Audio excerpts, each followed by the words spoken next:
Hey everyone, and welcome to this explainer.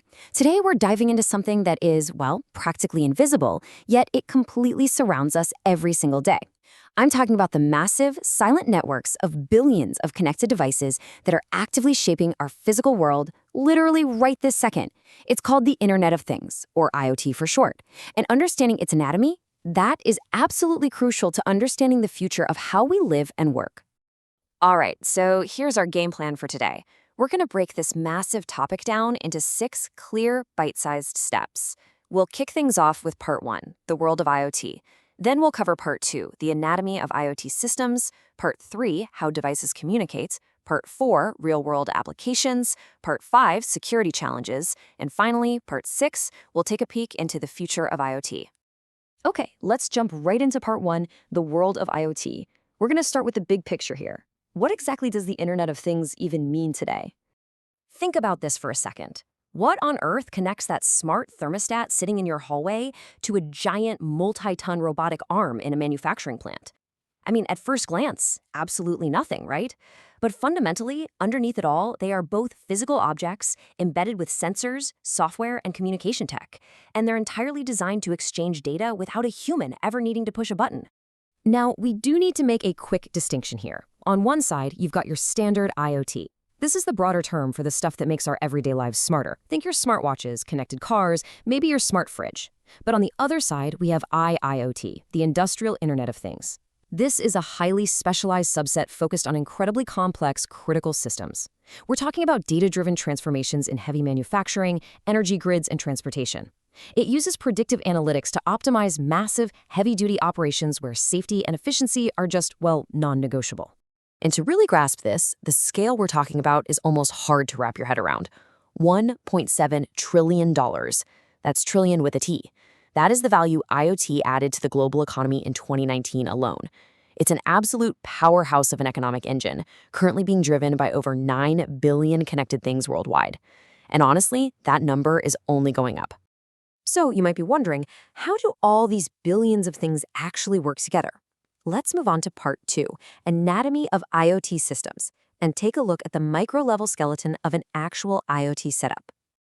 It helps to think of an IoT system kind of like a biological organism. It basically has 4 core building blocks. First, you have the sensors. These are the eyes and ears of the operation, collecting raw data straight from the environment.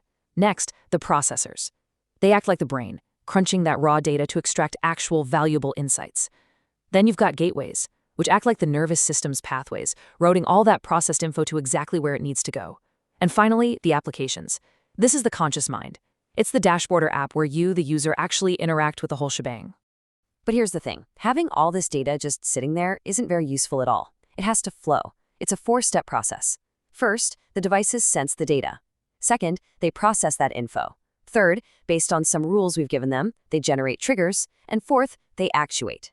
Actuators are basically the muscles of the system.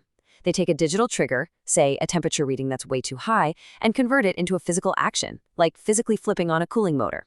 And they do all of this entirely without us lifting a finger. Okay, so a brain and muscles are great, but they absolutely need a reliable way to talk to each other. Let's shift gears to part 3, how IoT devices communicate, the actual nervous system of the IoT. Now, what's genuinely fascinating here is how the physical environment totally dictates the language, or the protocol that these devices use to speak to each other. For example, if you have remote sensors running on a tiny battery in the middle of nowhere, you'd likely use MQTT. It's super lightweight and uses a really efficient publish and subscribe model. For your personal short-range stuff, like the fitness tracker on your wrist, Bluetooth Low Energy, or BLE, is your best bet. But if you're outfitting a smart home with dozens of gadgets that all need to chat, you're probably going to use Zigbee, which is an absolute powerhouse for mesh networking. To give you a better idea, a Zigbee mesh network operates like a super efficient team. You have a coordinator acting as the boss, setting up the whole network. Then routers pass the messages along, basically extending the range like a bucket brigade. Because of this really clever relay system, the little end devices, which might be tiny battery-powered window sensors, can literally just go to sleep to save juice. They only wake up when they actually have data to transmit. It is just a brilliantly efficient ecosystem. All right, let's zoom back out to the macro level for part 4, real-world IoT applications.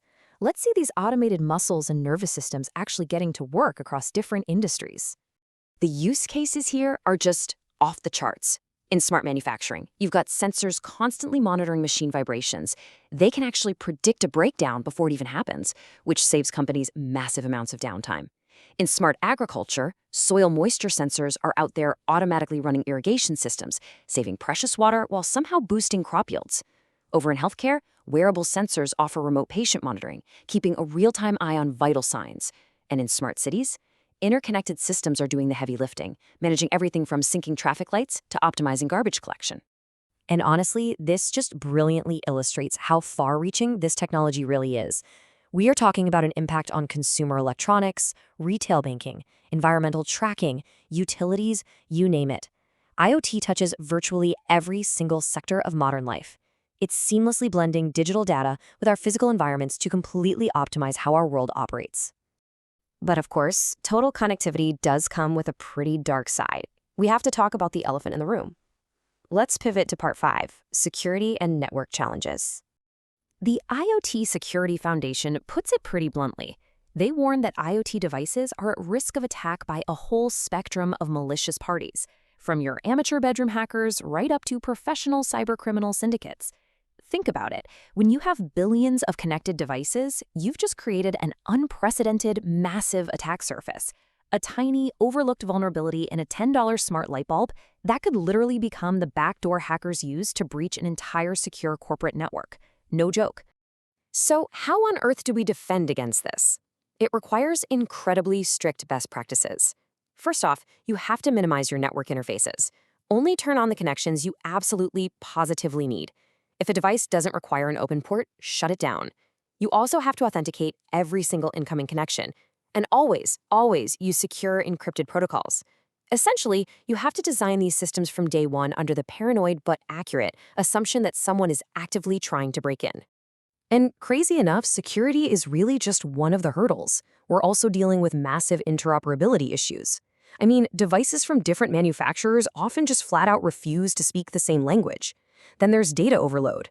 Billions of sensors create an absolute flood of raw data that can easily choke a network. Throw in the strict power constraints for tiny battery-operated devices and the immense complexity of the hardware itself, and yeah, building a reliable IoT system is a monumental engineering challenge. So, what's the fix? How do we solve these massive operational headaches? Let's transition to our final segment, Part 6, the future of IoT, and see exactly where this tech is heading next. Well, one of the biggest shifts happening right now is moving away from purely relying on the cloud. In the older model, devices would just blindly send every single piece of raw data all the way up to a centralized cloud. That caused terrible network load and really annoying latency issues. The future? It's edge computing. By processing that data locally right on the device, or maybe on a gateway sitting just down the hall, we get near zero latency. It filters out all the useless sensor noise right on site to save bandwidth. And crucially, it allows the system to keep running totally autonomously, even if the main internet goes down. This creates a completely new hierarchical architecture. Data doesn't just fly straight to a data center anymore. It journeys from local edge devices up through local gateways, maybe hitting some neighborhood edge nodes along the way. Only the absolute most vital, highly processed insights actually make it all the way up to the centralized cloud. It's this brilliant hierarchy of intelligence that makes modern networks faster, significantly cheaper, and incredibly resilient. And finally, to solve those incredibly frustrating interoperability issues we talked about earlier, the tech industry is actually rallying behind a brand new universal standard called Matter.